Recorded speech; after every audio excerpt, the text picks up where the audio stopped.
a love that never lets go. How Jesus loves us. Have you ever felt unworthy? Like you've messed up too much? Like you've run too far for anyone, especially God, to ever love you again? You're not alone. But let me tell you a story, not just one, but several that reveal a truth far deeper than guilt or shame can reach. It's the story of a love that chases, that covers, that never, ever lets go. The prodigal son, love that waits at the door. Imagine this, a young man walks away from everything, his father, his home, his name. He demands his inheritance and runs off to spend it on everything and everything. You might know this story, Luke 15, the prodigal son. He loses it all, his friends disappear. He ends up in a pigsty, literally hungry, broken, alone. And then he remembers his father. He says, maybe I could just go back, not as a son, but as a servant. At least I'll have food. But what happens? The moment he appears on the road, his father sees him from far off. That means the father was watching, waiting, hoping. He runs to him, throws his arms around him, kisses his dirty face, and says, my son was lost. Now he's found. He doesn't scold him. He doesn't make him earn his place back. He celebrates him. That's how Jesus loves you. He told this story to show us the Father's heart. He doesn't love us once we get it all together. He loves us even when we smell like pigs and carry our worst decisions. The woman at the well, love that sees you.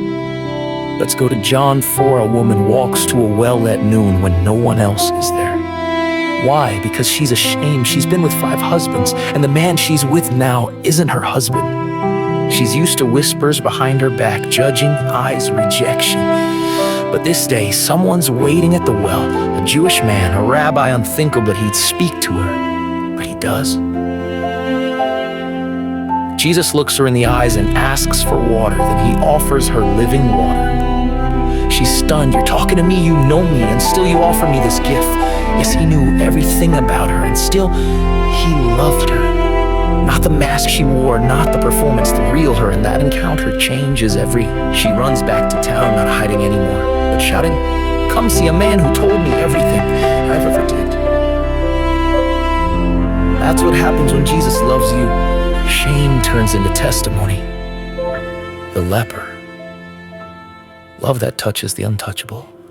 In Mark 1, a man with leprosy dares to break the rule and get close to Jesus. No one touches a leper, no one dares. They're considered unclean, outcasts, forgotten. But this man kneels and says, if you are willing, you can make me clean. Jesus does something wild. He doesn't just speak healing. He touches him.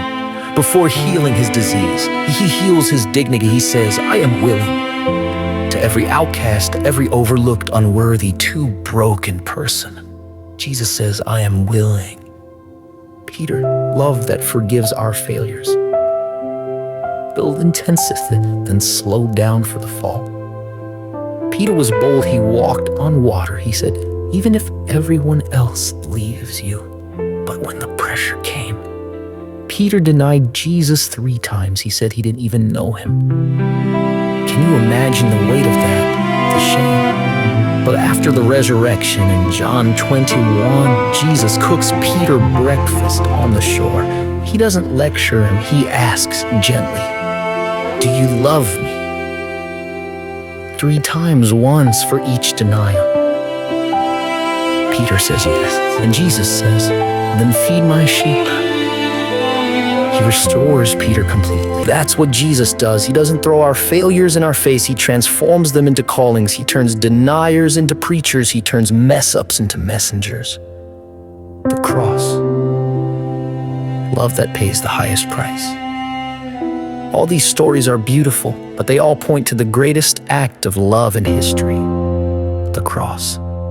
Romans 5:8 says, but God demonstrates his own love for us in this. While we were still sinners, Christ died for us. Jesus didn't wait for us to clean up. He took the nails knowing exactly who we were. Every insult hurled at him he took in silence. Every whip across his back he endured with you in mind. He carried a cross to carry your shame. He wore a crown of thorns to crown you with grace. And when he said, "It is finished," he meant your guilt, your striving, your distance from God finished. The resurrection. Love that conquers death. But love didn't end at the cross on the third day.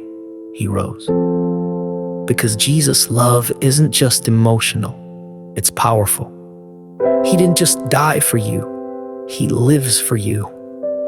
He still pursues. He still calls your name. So, how does Jesus love us? He loves us with arms wide open.